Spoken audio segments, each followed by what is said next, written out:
It's hard to believe that it's been nearly 3 years since GMC introduced the very first fully electric pickup truck to their lineup, known simply as the Sierra EV, all the way back in late 2023. Now, at the time, this vehicle was late to the electric truck party, but it came to the table with pretty impressive stats, up to 460 miles of total range and nearly 760 horsepower, courtesy of its dual electric motors and the fully loaded Denali trim. Now, obviously, those specs were very impressive, but it also meant this truck was simply out of reach for many consumers due to its $100,000 plus price tag. Well, for 2026, GMC is looking to expand the appeal of the Sierra EV with 2 additional trim levels, and I actually happen to be standing next to the new base trim known simply as the Sierra EV Elevation. It still offers nearly 400 miles of total range, over 600 horsepower, but with a starting price of $40,000 less versus the Denali that I tested around a year ago. So the big question I want answered, for those of you who are still in the market for a premium all-electric truck that has the most range in the class, has GMC made the new Sierra EV even more appealing? Stay tuned to find out.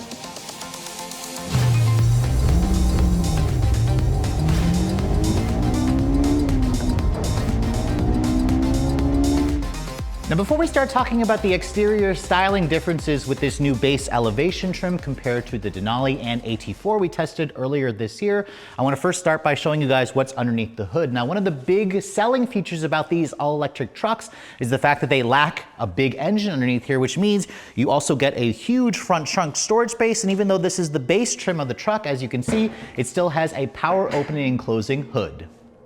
Now, as you can see underneath the hood of this truck, you're going to find roughly 11 cubic feet of front trunk storage space. This is a huge amount of space, but I also want to point out it's a little bit less space versus what you're going to get in this car's main rival, the Ford F-150 Lightning. As you can see, the space is very usable. It also, has kind of like an easy approach, although the liftover is still a little bit high. I like the fact that you have almost like a flat load space in here. You can see there's actually some cup holders in here. You actually have a 150 or 140 volt outlet, 20 volt outlet, I'm sorry, in here. And there's also a drain. So if you want to use this as like a cooler, you certainly can do so. I'm not entirely sure what this is here for. I don't remember seeing that in other models of the Sierra EV, but obviously since we're underneath here, let's go ahead and talk about the powertrain specs. Now, unlike the last Sierra EV and the last Silverado EV that I tested, this model is actually unique because it is equipped with the smaller extended range battery pack. GMC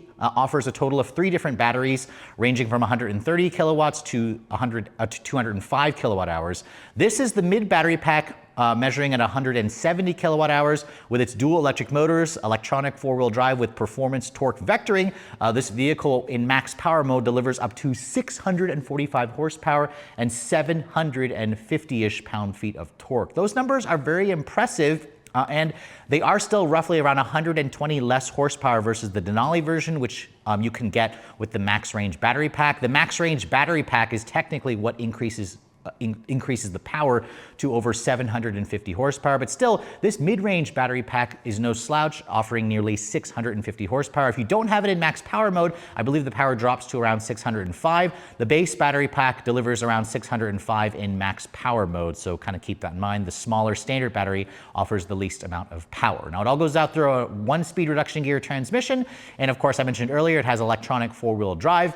GMC claims this model is good for 0 to 60 in around 4.5 seconds with a top speed of around 112 miles an hour.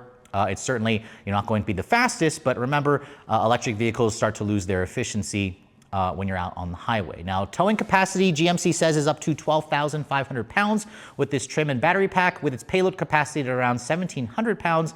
As this truck sits, because it has a smaller battery pack at 170 versus 205, this truck weighs in at around 8,200 pounds, which is still very heavy, but I also want to point out that it's around 800 pounds lighter versus the last Sierra EV that I tested with its max range battery pack. Now, closing the hood here, there's actually a little button right below the camera. If you push that little pressure pad style button, the hood will actually close up. And I have to say, the Sierra EV is definitely one of my favorite looking electric trucks on the market. This looks way better versus the Silverado EV, its platform mate.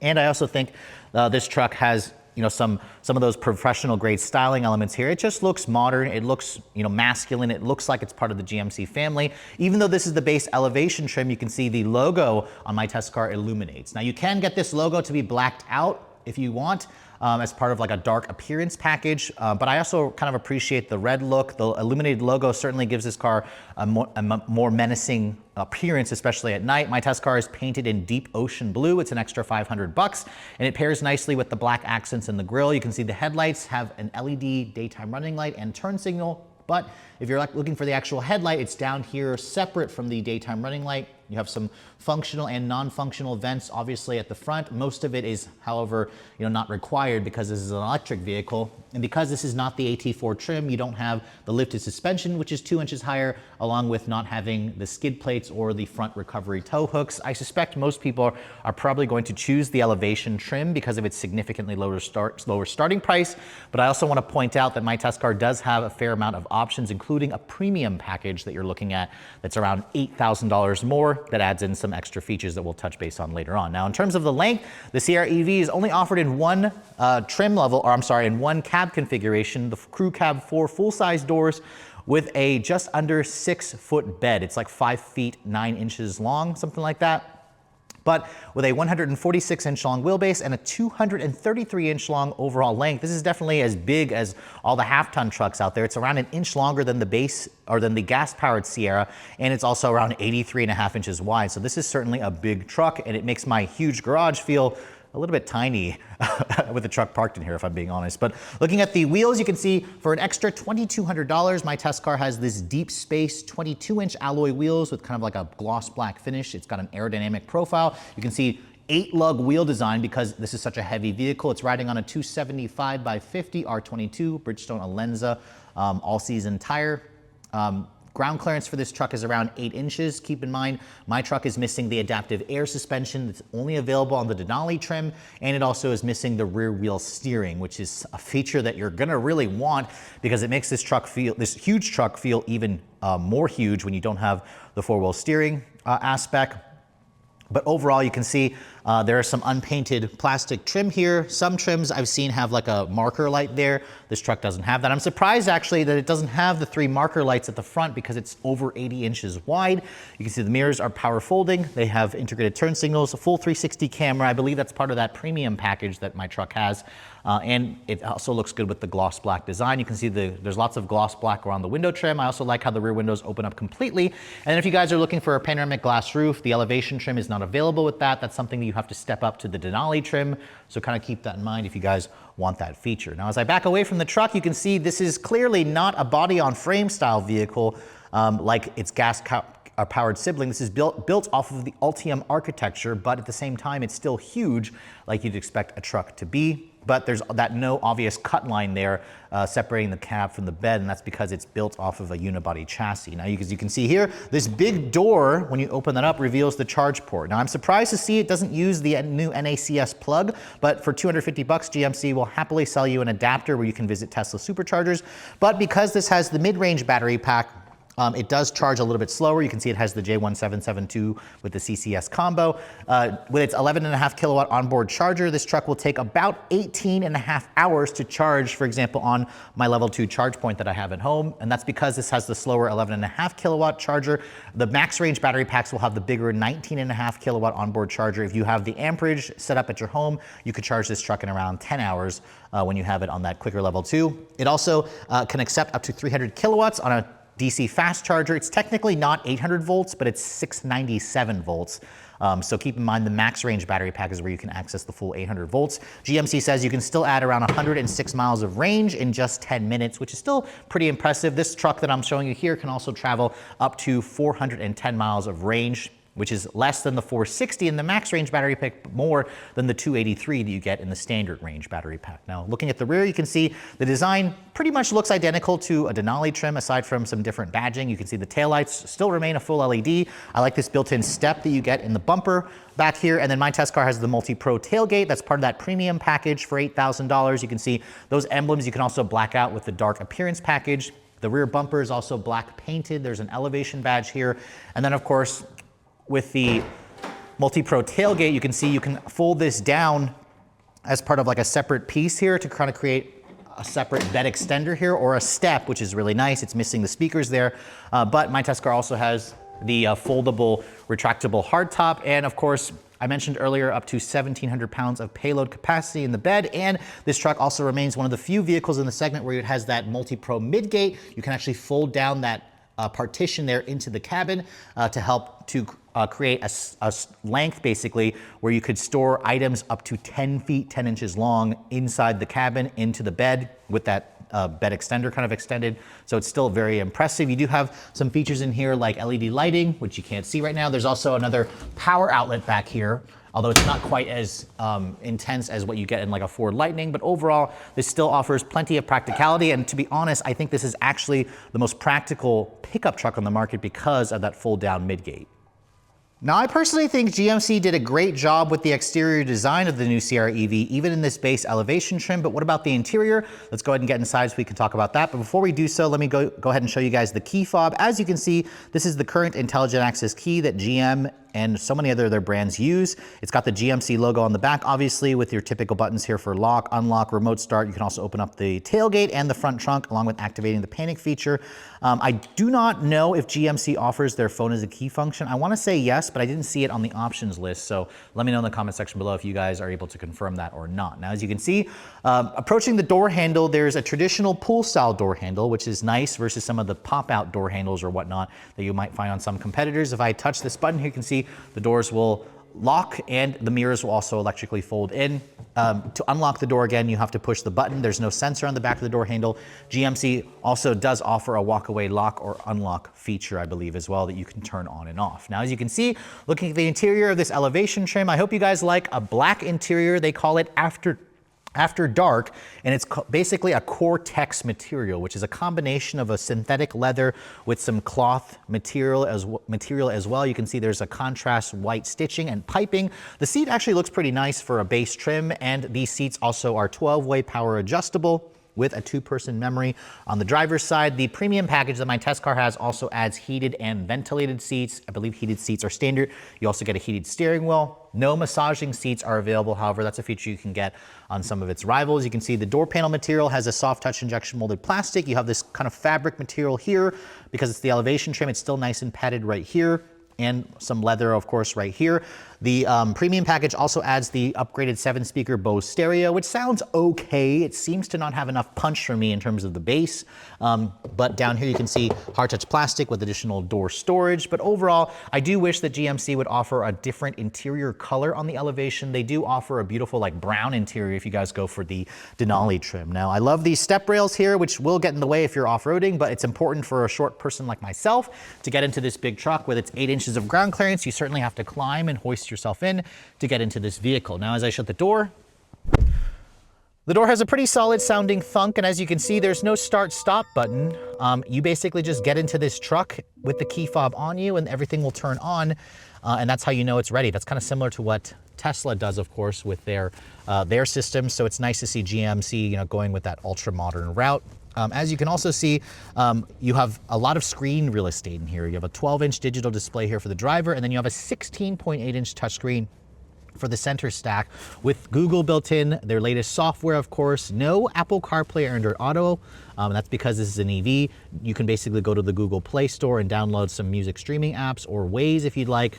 But you can see my test truck doesn't have it loaded in there, but I personally find the Waze from the GMC system to be garbage. It just doesn't work as well as the one on your phone. No head-up display, as you can see, but with the premium package, you do have a power tilt telescoping steering wheel. My test car also has for $3,000 Super Cruise, which gives you their hands-free driving ability. That paddle there allows for max regen, along with some traditional hard buttons here. I do like the way the steering wheel looks, of course, with the GMC badging and some of the aluminum look trim.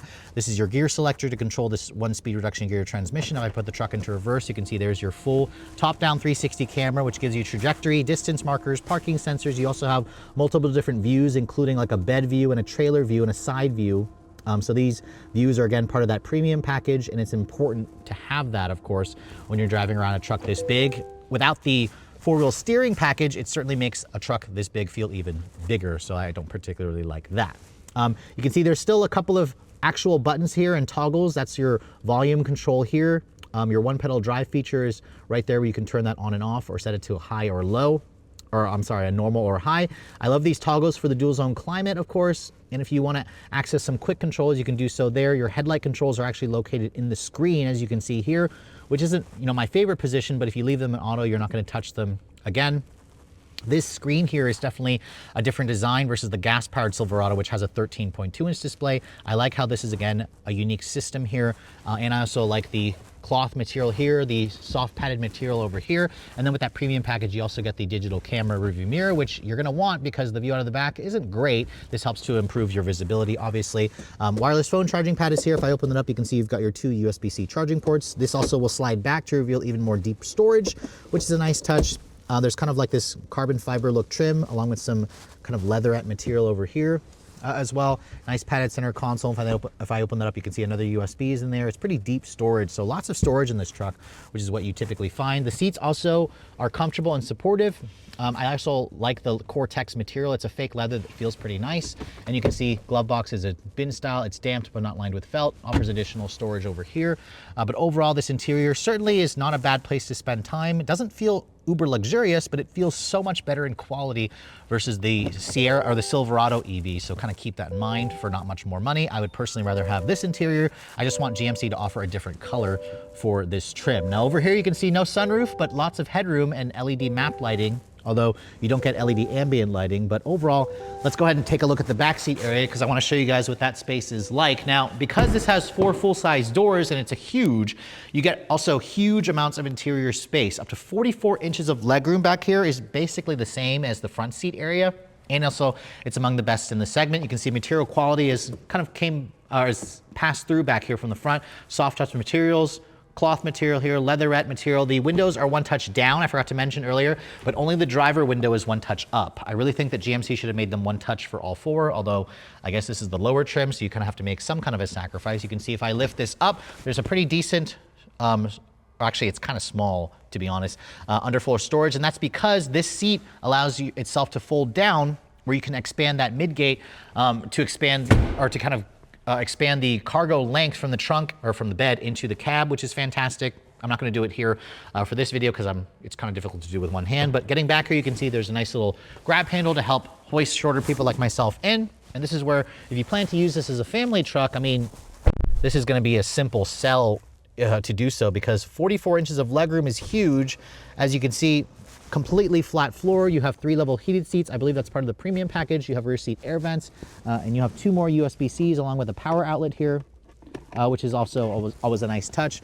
The truck is so wide you could easily fit 3 people across. You also have a nice armrest here that folds down, gives you 2 cup holders. The material quality is still pretty much the same back here. This window also comes out when you're removing the midgate function. You can see your LED map lighting is right here. In terms of the headroom space as well, without the sunroof, there's surprisingly not as much headroom as I thought there was going to be, actually. This panel here kind of comes down for, obviously, to release this glass piece here, but overall, still, if you plan to use this as a family car, I mean, if you've got super tall friends or kids, you can easily fit tall people back here. Just watch the heads as you kind of notice there's a curve here in the roof, but still, it's a very impressive backseat area.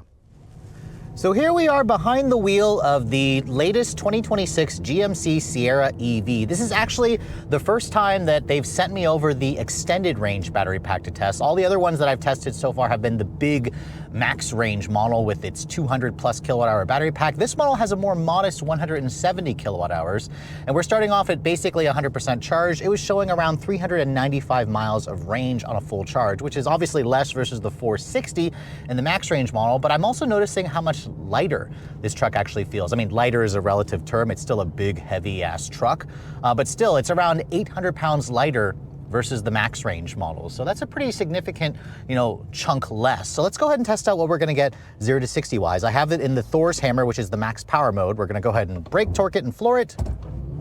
Oh, it actually was spinning out the tires there. I'll see if I can try another run up ahead, but yeah, it was kind of spinning out the tires because remember, this model, when you have it in its Thor's, when you activate the max power mode, it's delivering 645 horsepower. We got 5.13 seconds there. Again, that's with the front tires slipping, and I kind of let off there because I felt the truck starting to slide a little bit off to the side, but still, this is plenty of power. Even though the Silverado and the Sierra EVs are a little bit slower versus a lot of its rivals, it's still, you know, you're not going to be wanting for power in this thing. That's kind of what's crazy about these big, heavy EV trucks is, you know, yes, it's all-wheel drive, but when the road's a little bit wet and it slips a little for traction, this thing definitely fights for grip a lot of the times. Now, I'm definitely noticing that it doesn't feel quite as powerful as the 760 horsepower version that I tested a few months ago, but still, this is 645 horsepower. This is nothing to sneeze at. It's plenty of power. And I think that a lot of people are going to be shocked at, if you're coming from just the traditional gas version or gas Sierra or whatever, this is going to be plenty fast.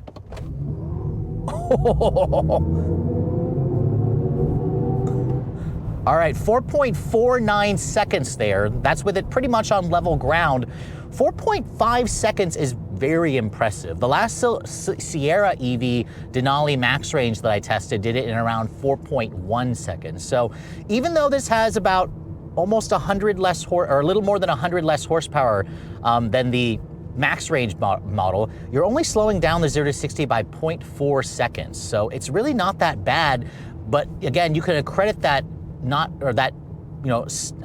level of performance because this truck is around 800 pounds lighter versus a max range model. That's pretty significant. I mean, still at 8,200 pounds, this is definitely no lightweight, but I'm definitely noticing it doesn't feel as heavy as the max range models, which I really appreciate. I very much consider the extended range model to be kind of the sweet spot. Now, just like other GM EVs, this vehicle does offer their one pedal drive feature, which will actually bring you down to a full stop. I find the normal mode to be just a smidge too much regen braking. The high mode is just nauseating. I would never drive that in the high mode unless you want to make yourself and you want to make your passengers sick. The brakes in this vehicle feel for the most part linear. Obviously they use a lot of the regen braking. You'll barely use the friction brakes. But in general, I also want to talk about the ride quality because the one that we're driving here has the fixed suspension setup. It's got 8 inches of ground clearance, so it's not the AT4 suspension setup. And it also doesn't have the massive 24-inch wheels. The ride in this truck is pretty agreeable. That's the one thing is if you guys go for the Denali trims, if you want to spend around 11,000 bucks, you can get an adaptive air suspension. But I think with the standard suspension setup, I think it's actually a pretty good compliance here between comfort and between, handling dynamics and whatnot. Let's try another run here. This time I'm actually not going to turn on the max power mode. Definitely feels slower when it's not in max power mode.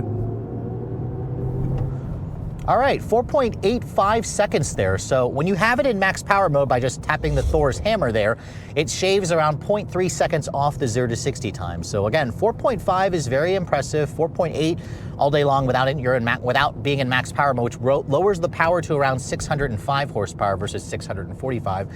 It's still plenty fast, but remember, some of the other trucks in this class are going to be faster still, but this is never going to leave you wanting for power. I also really kind of like the synthesized electric motor whirring sound that it makes. I think it actually adds to a visceral experience. This vehicle also doesn't feel quite as like stomach nausea inducing when you put your foot down as compared to the 760 horsepower version of this truck. It feels like it has enough power to wow you, but also like plenty of power to kind of push you around and push all this weight around, obviously. Now, in terms of visibility, you can see out of the front and the side, okay, this A-pillar is a little bit large. The view out of the back is a little bit constrained, but the digital camera review mirror on my test car with the premium package definitely gives you that full 360 view. My test car also has for 3,000 bucks extra the Super Cruise package, which gives you full hands-free driving on the highway and also offers automatic lane changing. This feature, Super Cruise, is one of the game-changing features about the GM trucks, and it is standard if you guys go for the Denali version, so kind of keep that in mind. In terms of build quality, I like the fact that there are no squeaks and rattles in this interior. And even though this is the baser trim, the elevation, it actually has a pretty good amount of tech and premium upscale touches. The seats are also comfortable and supportive. The premium package adds the heat and ventilation. I also like the heated steering wheel, and the heat function also works extremely well. No massaging seat option. And then, of course, there's the million-dollar question range, because this model was showing around 395 miles on a full charge. In my week's worth of testing in pretty cold climates, I was getting right around 350 miles in real world range. Now that number is roughly around 60 miles less versus the max range model that I tested a few months ago earlier this year.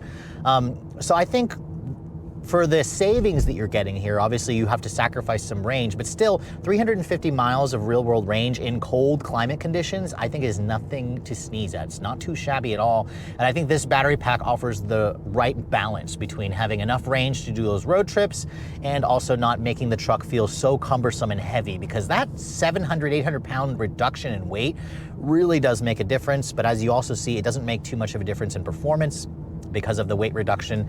I also like the ride quality that you get with the elevation trim here with the 22-inch wheels. The 18s, if you guys spec that in, will have even better ride quality than this. I'm just not entirely sure that I would go for this elevation trim with the premium package when you could also just get a Denali trim for around similar money. Of course, if you don't get you have to not get the air suspension on the Denali trim and the four-wheel steering to make it be right around the same price as this.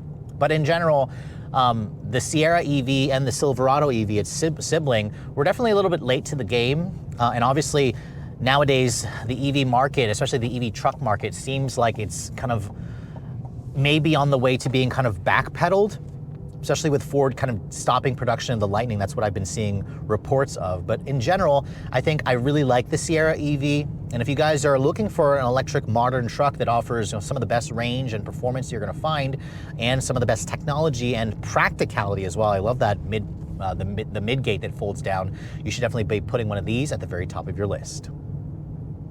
So when GMC first introduced the all-electric Sierra EV, the segment in general was in a very different place, because as you guys know, with the tax credit gone, the electric pickup truck segment has really been faltering in terms of demand. Ford just discontinued the F-150 Lightning for 2026. They're saying they're going to bring it back, but it's going to be brought back as a range extender. Dodge also canceled, of course, the Ram Rev, a fully electric version of the Ram. Instead, they're only going to offer that Ram Charger, which has the range extending gas engine that allows for over 600 miles of range. Ford is following suit. So it is interesting to see that GM is still kind of sticking with their all-electric architecture here by offering, again, up to 460 miles of range. It still offers the most electric range in the class, but after spending a full week with the mid-range model, I have to say there's a lot more to like about getting the smaller battery packs. While I haven't had a chance to test out the standard range battery pack, this model here may offer that perfect Goldilocks of in between, because as you guys saw with its dual electric motors, this truck still delivers 0 to 60 in around 4.5 seconds. It's around the same time as the last max range Sierra EV AT4 that I tested, only around 0.4 seconds slower versus the Denali with the max range battery pack. So you really don't give up that much in terms of speed because of the 800-pound weight reduction, but you also still get plenty of performance as well, which is pretty shocking. Now, in terms of the practicality, I still find the packaging of this truck to be one of the most appealing. It offers that amazing multi-pro midgate where it allows you to store items over 10 feet long inside the cab with the bed fold down and that extender folded down. While the tech in this vehicle also has their latest software with Google built in, I'm still annoyed that GMC and GM in general is not putting Apple CarPlay and Android Auto on their electric models. I still really think that they need to backtrack and offer that feature. Time will tell whether the consumer will win out as the dealers continue to kind of report back to GM if that appears to be a deal breaker for some. The ride quality of this elevation trim is also not bad considering the fact that it still has the bigger 22-inch wheels. I would personally avoid the 24s. Because it kind of ruins the ride quality, but at the same time, without the four-wheel steering, it makes this already huge truck even more of a chore to drive, along with its somewhat poor visibility when you're sitting behind the driver's seat. It just has this really long, tall hood that makes it difficult for shorter people like myself to see over. So just try the vehicle out for yourselves. Make sure you're actually able to drive this thing and park it in your garage or your driveway if you are planning to actually own this truck. But in general, I was impressed with the 350 miles of range that I was able to get in real world testing, which is around 60-ish miles less versus the max range battery pack, while offering that to you, of course, at a discount of around 10 grand compared to the max range battery pack, because that's where the GMC Sierra EV's pricing gets interesting. If you guys are looking to get into the base EV elevation, which honestly base is a relative term, this truck comes with a lot of features already baked into its price. You're looking at an as-tested price of around $62,000 for the base elevation with the standard range battery pack. Remember, four-wheel drive is standard, 600 plus horsepower is standard, and you still get that big, nearly 17-inch display with the fully digital driver display as well. There's a lot of features to be had in this truck baked into that $62,000 price. Now, if you guys want the mid-range battery pack, like my test car here, it's gonna tack on $8,000 for around a $73,000 starting price. That's a lot of money, and if you don't plan on, taking longer road trips or towing consistently, you may want to just stick with that standard range battery pack, which offers around 283 miles of range. I also want to point out that if you're looking at a gas-powered Sierra Elevation trim with the 5.3 liter V8, that truck starts at around $62,000. So in general, GMC is actually offering this truck for about the same price as a comparably equipped Elevation V8 gas-powered Sierra, which is kind of surprising. Although when you start tacking on the options like the bigger battery pack, it starts making this truck around $10,000 more expensive. So kind of keep that in mind. You have to play with the options to get the standard range battery pack to get this truck to be evenly equipped price-wise with a gas-powered model. Of course, my test car with the premium package, the bigger battery pack, the 22-inch wheels that my test car has as well, the color upcharge, all in with destination, I'm looking at an as-tested price of around $85,000. I know 85 grand is around 20 grand less versus the Denali trim that I tested earlier this year, or maybe it was last year. But at the same time, I also want to point out that a Lightning and the Lariat trim is also around $85,000, although Ford has like around $9,000 cash on the hood right now, so it drops the price of the Lightning significantly. I wouldn't be surprised to see GM also throwing some money on the hood for these trucks as well. But in general, if I was gonna spend $85,000 for an Elevation trim, I actually would probably just spend another $1,000 and get the Denali in the extended range battery pack because it gets you that panoramic sunroof, the Denali styling, the Super Cruise that's also standard, which is 3 grand extra on this truck. So at this point, to get a fully loaded Elevation with the premium package, you may as well step up to the Denali. But if you're looking at the Elevation trim, if you stick with the standard range battery pack, you could probably get into one of these trucks for around the mid $70,000 range, which seems like a good deal, especially if you're looking for a truck that has one of the most practical interiors with its flexibility, of course, good power and very good range along with strong quick charging abilities. It makes this truck certainly much more appealing to me versus a lot of its rivals, and it's also a much better looking truck versus the Silverado EV, although keep in mind the Silverado starts at around $9,000 less versus this truck, although that's because Chevy offers an even more bare bones base trim, which GMC technically doesn't do on the Sierra. Well, with all that said, hope you guys have enjoyed my very detailed overview on the brand new 2026 GMC Sierra EV and the Elevation trim. If you're also looking to see the latest trucks I'm testing, be sure to follow me on Instagram at redline_reviews, like us on Facebook, and as always, guys, please keep subscribing to the Redline Reviews YouTube channel for all the latest reviews. Thank you so much for watching. I'll catch you all in the next video.